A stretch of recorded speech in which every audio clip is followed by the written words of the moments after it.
Good morning. All India radio और राजसभा के analysis में आप सबों का स्वागत। अगर ऑल इंडिया रेडियो के अंदर न्यूज़ की बात करें तो कुछ में इम्पोर्टेंट नहीं है, साइंस मॉनिटर आया था, डिस्कस करेंगे। तो चलिए डिस्कशन स्टार्ट करते हैं। पहली न्यूज़ जो है हमारे पास, आप देख सकते हो, हिली एरियाज़ है, पहाड़ों का एरिया है, खूबसूरत नज़ारा। लेकिन मैं ये आपको दिखा क्यों रहा हूँ? दिखा इसलिए रहा हूँ कि हिमालय में जो है काराकोरम है, ये पता है आपको। और यहाँ पर जो है सो इसका जो है सो 1 अरब के आसपास लोग जो रह रहे हैं, इस पर निर्भर करती है ये आसपास का इलाका। और यहाँ पर क्या हुआ है, एक स्टडी हुआ है, और इस स्टडी के अनुसार आपको याद होगा, अक्सर डिस्कस किया करते हैं, आप करंट अफेयर में पढ़ते हो, इंस्पायर योजना के बारे में। ये ministry of science and technology का है।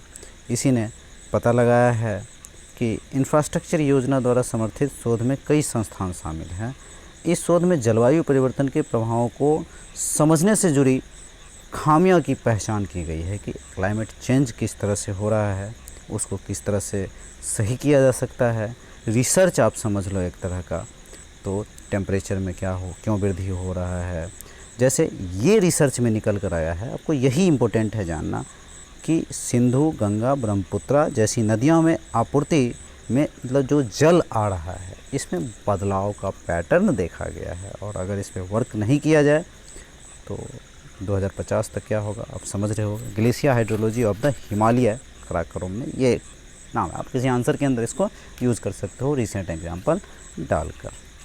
चलते हैं नेक्स्ट आर्टिकल पे। ये वही बातें हैं। हाँ, इससे प्रभाव, एक मिनट, इस पे क्या क्या इम्पैक्ट पड़ेगा। एग्रीकल्चर पे इम्पैक्ट पड़ेगा, जो पनबिजली जो हम लोग लाइट जो वो करते हैं उस आता है, जिससे सैनिटेशन पे, स्वच्छता पे, वाटर पे जो पीते हैं, टिकाऊ जल संसाधन प्रणाली पे, ये सब समस्याएं आ सकती हैं। तो इस पे वर्क किया जा रहा है, और कुछ खास इसके अंदर नहीं है, बस वही नॉर्मल बातें हैं इसके अंदर। हाँ, चलते हैं नेक्स्ट आर्टिकल पर।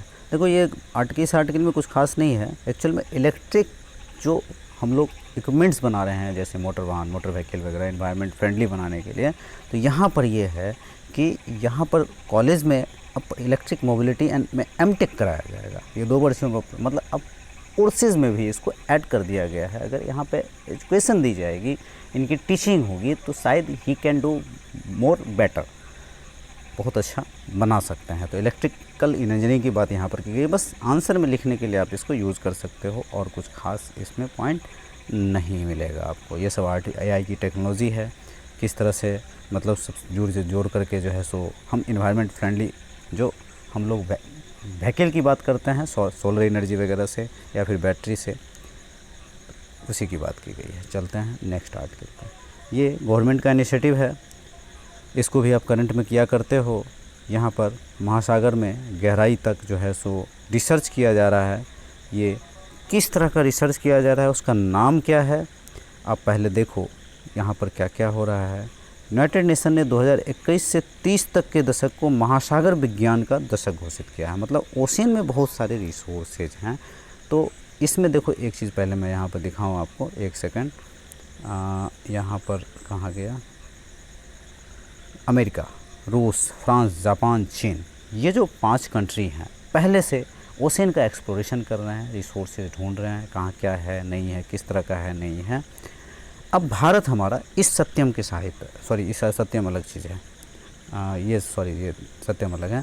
ये अमेरिका, रूस, फ्रांस, जापान और चीन, भारत जो है इसे क्या कर रहा है, यहाँ पर जो है सब एक्सप्लोरेशन करेगा, जिससे जलवायु परिवर्तन एवं समंदर के जल स्तर में किस तरह से वृद्धि हो रही है, या फिर इस पे किस तरह से आगे हम इसका उपयोग कर सकते हैं। ये सारी बातें इसके अंदर कही गई हैं। और इसका एक मिशन है, गहरे सागर मिशन, मतलब डीप ओशन मिशन। तो डीप ओशन मिशन क्या है, आपको ये पता होना चाहिए। और ये क्या क्या रिसर्च करेगा, तो आप यहाँ देखोगे तो गहरे समुद्र में खनन की बात की जाएगी, महासागर जलवायु परिवर्तन में सलाहकार सेवाओं का विकास किया जाएगा, गहरे समुद्र में जैव विविधता की खोज की संरक्षण के लिए तकनीकी मतलब इनोवेशन, यहाँ पर रिसर्च की बात की जाएगी। समुद्र से फ्रेश वाटर किस तरह से निकाला जाए, बनाया जाए, समुद्री में जो जीव वगैरह रहते हैं उनको किस तरह से कंजर्व किया जाए, ताकि हमारा इकोसिस्टम बैलेंस बना रहे। यही सारी बातें की गई हैं इसके अंदर। हमारा देश छठा हो जाएगा। चलते हैं नेक्स्ट आर्टिकल पे। और ये सत्यम एक जो है सो योग मतलब योगा जो होता है ना उसके अंदर की बात कही गई है योगा के बारे में। तो सत्यम योगा से रिलेटेड है, इसको सिर्फ ध्यान रखेंगे। चलते हैं नेक्स्ट आर्टिकल पर। नेक्स्ट आर्टिकल की बात करें तो यहाँ भी कुछ रिसर्च किया गया है, टेलीमोर टू टेलीमोर कंसोर्टियम, बस इसको ध्यान रखना है। देखो ये बहुत अच्छा टर्म है। असल में यहाँ क्या है, जो डीएनए की सीक्वेंसिंग होती है ना, पहले हमारे पास आधा अधूरा था, अभी पूरा का पूरा जो है सो डीएनए का सीक्वेंसिंग कर लिया गया है। ये इम्पोर्टेंट है हमारे लिए। तो इस तरह से अगर सवाल आ जाए टेलीमेयर और टू टेलीमेयर क्या है, तो ये जीनोम सीक्वेंसिंग की बात कही जा रही है, तो ध्यान रखेंगे। तो आज के डिस्कशन में इतना ही था। Thank you.